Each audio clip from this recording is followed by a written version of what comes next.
네, 반기문 전 유엔 사무총장이 귀국한 지 20일 만에 대선 레이스에서 하차하면서 대선 구도가 요동치고 있습니다. 반기문 전 총장이 빠진 대선판 여야 주자들의 셈법도 복잡해졌는데요. 최영일 시사평론가, 김광삼 변호사와 함께 이야기 나눠보겠습니다. 네, 안녕하십니까. 안녕하세요. 네, 안녕하세요. 네.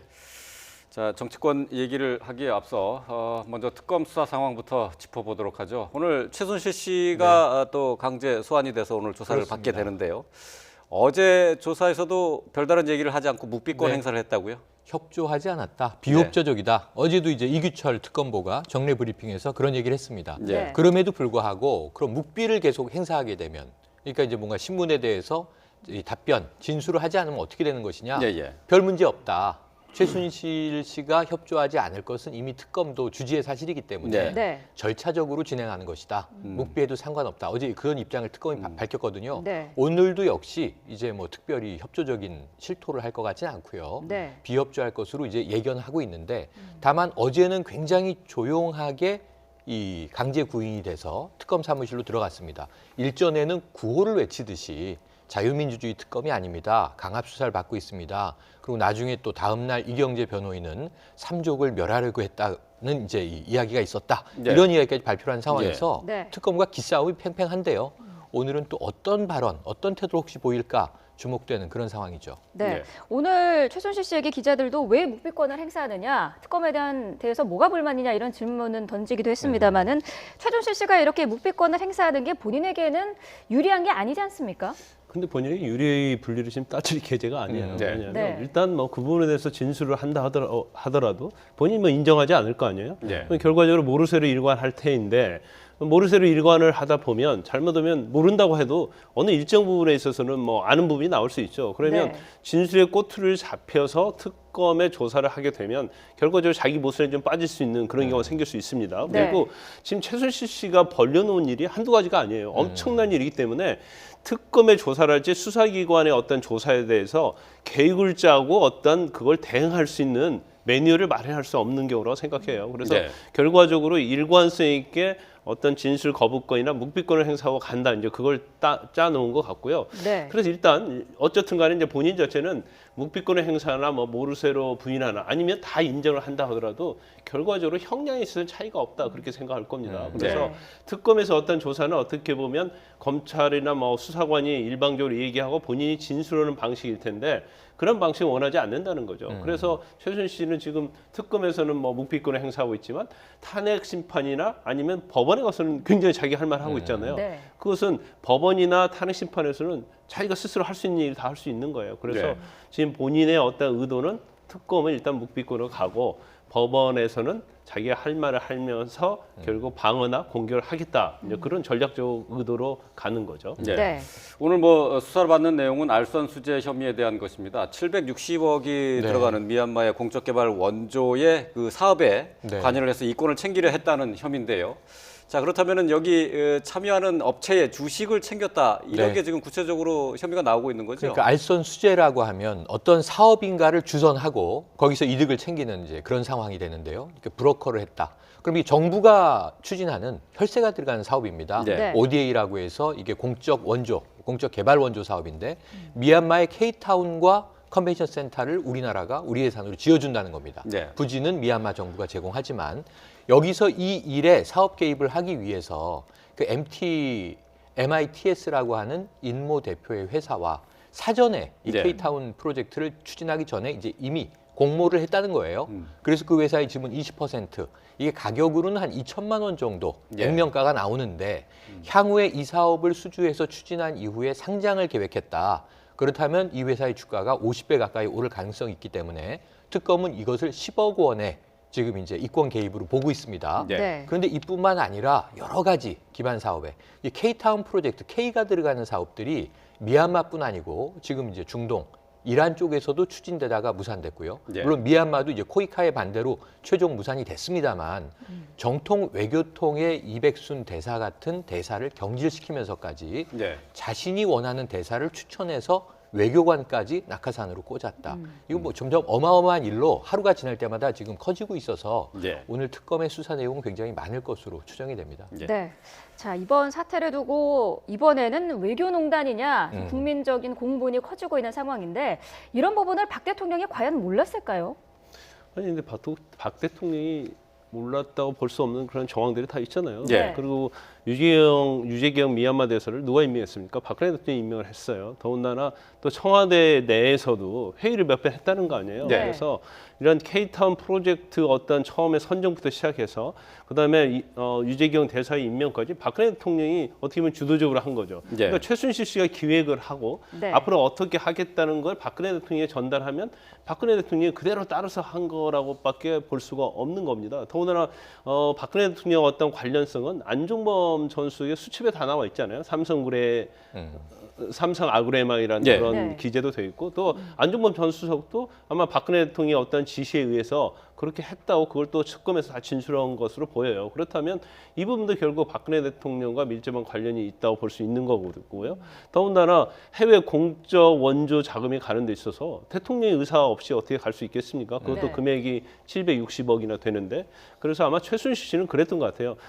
사실 박근혜 대통령이 지시를 하면 무조건 이루어질 수 있다고 생각한 거예요. 네. 그러면 그 공적 자금이 가게 되면 케오탄 프로젝트를 아까 MITS라는 임모시와 같이 참여를 해서 네. 거기서 이제 돈을 일단 빼돌리겠다는 생각을 하는데 첫 번째로 빼돌리려는 금액이 20억 정도 됐어요. 그러니까 네. 뭐 조사하고 설계, 용역하는 데 있어서 20억 정도를 달라 이렇게 해서 그게 이제 양해가 되었던 것 같아요. 근데 결국 이제 무산이 됐는데 K타운 프로젝트를 하면서 최순실 씨가 거기에서 이제 자기의 또 입지를 굳히려는 그러한 노력을 한 것으로 보입니다. 그래서 지금 나오는 얘기 중에 하나가 바로 거기서 커피 프랜차이즈를 했다는 거 아니에요. 그래서 예. 도키모스라는 법인도 설립을 했고 네. 거기에는 MITS의 대표인 임모 씨도 주식을 갖게 하고 그렇죠. 그래서 결과적으로 케이타운 프로젝트와 관련해서 어쩌면 커피 프랜차이즈를 하면서 어떤 미얀마 자체의 한국과 관련된 것은 독점을 하려고 했다. 이제 그런 우리가 의혹이 있고 거기에는 이제 박근혜 대통령이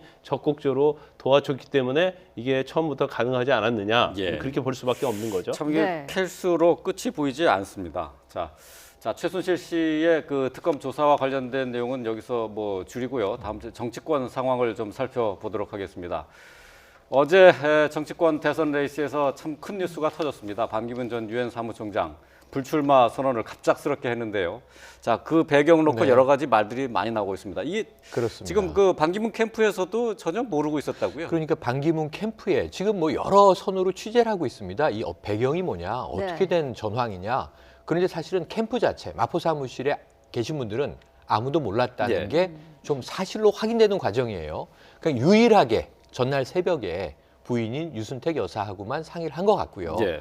이 부인은 이전부터 정치 참여를 반대하는 입장이었다가 마지못해 참석하고 함께 광복 행보를 했는데 예. 부인의 입장은 반대가 아니었을까 추정을 해보는데 네. 완전히 독단적으로 새벽에 혼자 이 불출마의 변을 쓰고 그걸 가슴에 품고 사실은 행보를 계속한 거거든요. 예. 그리고 오후 3시 반에 국회에서 전격적으로 물론 출마 선언을 직접적으로 한 바가 없고 어제도 불출마라고 이야기한 바 없지만 순수한 뜻을 접겠다. 이렇게 네. 이제 대선 출마를 하지 않겠다는 걸 강하게 시사를 하면서 네. 사실은 지지율 하락이 가장 큰 배경 아니냐 이렇게 분석이 되고 있습니다. 네. 네.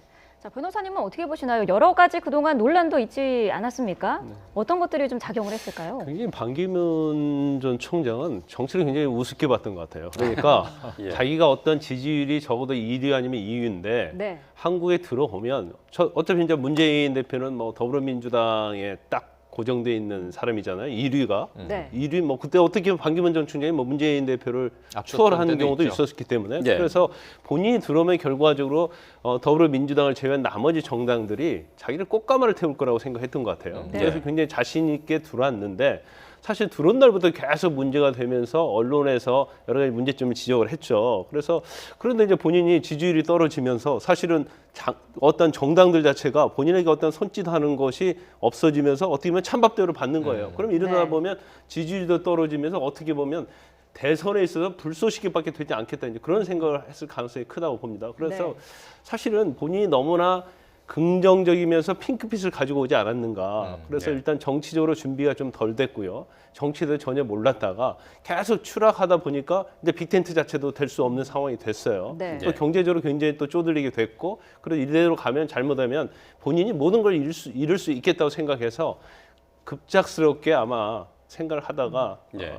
낭만을 한 것 같아요. 예, 어쨌든 네. 뭐 출마를 접는 그 뜻은 뭐 반기문 총장만이 뭐 알 텐데 문제는 이제 이 반기문 총장이 대선 레이스에서 나가고 난 뒤에 정치 지형이 어떻게 바뀔 것이냐, 대선 주자들의 이 지지도가 네. 어떻게 또 변화할 것인가 하는 건데 이건 뭐 바로 어제 여론조사를 한 내용이 있어서 저희가 먼저 좀 보겠습니다. 네. JTBC가 리얼미터에 의뢰해서 긴급 여론조사를 한 내용인데요. 한번 보시죠. 자, 문재인 전 대표 여전히 뭐 물론 부동의 1등인데요. 자, 그 뒤에 이제 황교안 대통령 권한 대행이 네. 2등 자리까지 치고 올라왔습니다. 놀라운 점이죠. 예. 지금 그리고 이제 또 안희정 그 지사. 의원 지사 같은 네. 경우도 지금 상당히 그 지지율이 갑자기 급등한 상황이고요. 지금 JTBC 리얼미터 조사가 있고요. 또 MBN 리얼미터 조사가 있는데 네. 이게 거의 대동소이합니다. 다른 네. 거 하나는 지금 이 조사는 2위가 황교안, 3위가 안희정인데 다른 조사는 2위가 안희정, 3위가 황교안이에요. 거의 1%포인트 차이로 엎치락뒤치락입니다. 네. 붙어 있다고 볼 수 있겠는데 이 놀라운 지점이 어제 이 반 전 총장 불출마하자마자 그럼 약 13% 정도의 지지율은 어떻게 나눠갖게 될 것이냐. 예, 예. 이 초미의 관심이었는데 세 가지로 지금 분석이 됩니다. 예, 지금 네. 저 화면에 네. 나오고 있는데요. 첫 번째로는 보수층의 이 지지가 예. 쏠릴 주자가 유력 주자가 없어져 버렸어요. 예. 그러니까 역시 대세를 타고 있는 보수 진영 내에서는 예. 황교안 권한 대행이 끌어간 거고요. 예. 그리고 두 번째로는 지역 정서와 관련해서 충청 대망론이 살아 있습니다. 예. 그런데 결국은 충청 대망론의 주자였던 반 전 총장이 주저앉으니 안희정 충남지사에게 안희정 충남지사는 보수층도 그렇게 큰 거부감은 없다. 이렇게 예. 보여지기 때문에 일부 네. 끌어갔고요. 또 나머지 중도에서 뭔가 이 반문 정서가 있는 지지층 쪽은 안철수 전 대표에게 갈 것이다인데 지금 보면 안철수 전 대표는 의외로 반사이익을 많이 얻진 못했어요. 예, 예. 뭐 한 2% 정도는 끌어간 것 같습니다만 그래서 지금 최대의 수혜자는 바로 이 황교안, 안희정 이렇게 두 주자로 볼 수 있겠고요. 예. 그렇다면 문제는 뭐냐 하면 지금 양강구도로 가고 있던 1위를 달리던 문재인 전 대표가 과연 그러면 반 전 총장의 이 주저앉음으로 인해서 탄력을 받겠느냐? 네. 이건 좀 반론의 분석이 더 중론입니다. 네. 사실은 이게 라이벌끼리 레이스를 펼쳐야 서로 네. 팽팽하게 올라가는데 어찌 보면 무주공산이 돼버린 상황에서 혼자 유리를 하고 있단 말이에요. 네. 네. 이것은 한두 달 안에 만약에 탄핵이 어느 정도 확정이 되고 조기 대선 시점이 잡히게 되면 상당히 좀 거품이 꺼질 수 있는 여지가 있다는 점에서 이 문재인 전 대표에게는 별로 유리한 국면은 아니다. 오히려 지금 치고 올라오는 주자들에게는 예. 상당히 그리고 모멘텀이 될 것이다. 그 이런 얘기는 분석이 있죠. 문재인 전 대표 입장에서는 반 총장이 좀 계속 남아 있는 더 게 가져야. 유리했다. 네. 뭐 그런 얘기인가요? 그러니까 낙마를 예견하는 분들이 많았는데 네. 왜냐하면 이 외교관 출신이 정치적인 맷집이 없다, 체력이 없다. 어느 시점 검증이 강화되면은 물러나지 않겠느냐. 근데 너무 빨리 물러나는 바람에 네. 여야 모두 깜짝 놀라서 지금 어제 상당히 충격입니다. 네. 존중한다는 발표들은 나왔습니다만 근데 이 상황을 예견했던 것이 바로 안철수 전 대표였어요. 예. 설진하고 그만둘 것이다. 네. 근데 그대로 맞아 들어갔어요. 그래서 안 전 대표가 지금 이 모멘텀을 타고 상승할 것이냐 관전 포인트가 되는데 지금 하루 지난 오늘은 크게 두드러지진 않는 상황입니다. 네. 예. 앞서서 살펴봤지만 문재인 전 대표 같은 경우에는 지금 대선 지지도로 1위를 달리고 있습니다만 반 전 총장 불출마의 수혜자가 다른 사람들이 될 것이란 가능성이 높기 때문에 어쨌든 이 대세론을 굳히는 데 총력을 기울여야 하는 상황이거든요. 네, 어제는 또 복당 사면령까지 그렇죠. 내렸다고 해요. 어떻게 볼 수 있을까요? 그래도 이제 그 문재인 전 대표 그리고 민주당의 어떠한 대선을 향한 어떤 로드맵을 보면 저는 굉장히 잘 가고 있다고 생각합니다. 예. 결과적으로 그게 대세를 굳히게 될지 어쩔지는 모르겠지만 네. 결과적으로 더불어민주당의 문재인 전 대표가 대선 출마하는 데 있어서는 굉장히 선제적으로 잘 가고 있다고 봐요. 여러 가지 뭐 스마트와 관련된 4차 어떤 산업이랄지 아니면 이제 물론 그런 면에서 약간 흉내내기라는 비난도 있지만 네. 전반적으로는 여러 가지 면에서 보면 대선 후보로서 준비된 대선 후보로서는 모습을 잘 갖추고 가고 있다 그렇게 봅니다. 더군다나 또 3만 명의 어떤 민주당에서 국민의당으로 갔던 3만 명을 뭐 복당시킬 때 이거 자체도 상당히 굉장히 머리를 잘 써낸 전략이다 그렇게 봅니다. 네. 국민의당에는 굉장히 위기가 될 수가 있는데 그런데 이제 반기문 전 총장의 사태와 관련해서 사실 조기 사퇴는 문재인 전 대표한테는 좋은 건 아니다고 봐요. 왜냐하면 이 사퇴의 시점이 대선의 임박에서 있었다고 한다면 사실은 문재인 대표한테 굉장히 좋겠지만 근데 조기 사퇴로 인해서 아까 저희가 여론조사를 봤지만 제일 중요한 부분은 제가 볼 때는 뭐 황교안 권한대행이 치고 올라가는 것은 사실 문재인 전 대표는 별 상관이 없다고 봅니다. 왜냐하면 저는 이번 대선에서 보수라는 꼬리표를 단 후보와는 당선될 가능성이 없다고 보거든요. 그래서 황교안 권한대행의 어떤 지지도는 한계가 있다고 봅니다. 그런데 결과적으로 우리가 눈여겨봐야 할 점이 반기문 전 총장의 조기 사퇴로 인해서 민주당 내에서 어떤 안희정의 존재, 야권의 그렇죠. 그래서 안희정의 어떤 추세선이 굉장히 지금 올라가고 있는데 거기에 좀 약간 불을 붙여 있다 보는 거고요.